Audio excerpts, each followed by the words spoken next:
action! Hi guys, welcome back our L3 Try channel.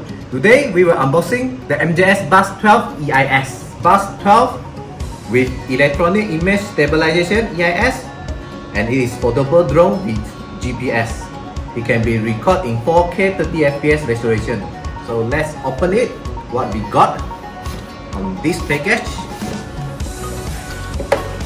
It's very nice packaging. What is this? Let's open it. This is the manual boot. The manual boot and the BUGS sticker. Okay, this is what we got inside here. We got a remote control.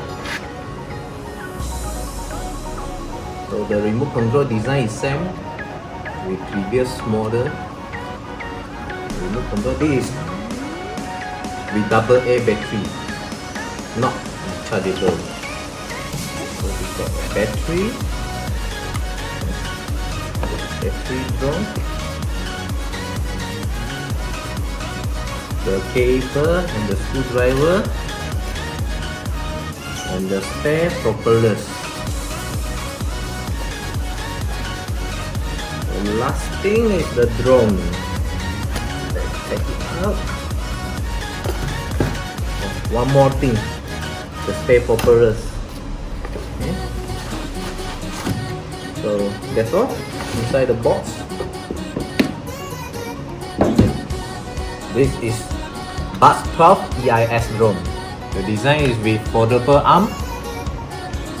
Very nice design. We got LED and the optical floor sensor here, and the EIS camera. Outside is for install the battery, like this. The remote control is not rechargeable. Need to install 2-piece AA battery. Okay. The drone weight, it is 549 gram. Maximum distance is about 600 meter, and the Wi-Fi image transmission is about 450 meter. The maximum height is 120 meter. For the battery size is 3400 mAh. The maximum flight time is 22 minutes, and it is use the Type-C cable for recharge the battery. The camera, it can be recorded in 4K 30 FPS resolution. Okay, now I will test the video quality on the BUGS12 EIS. So let's go!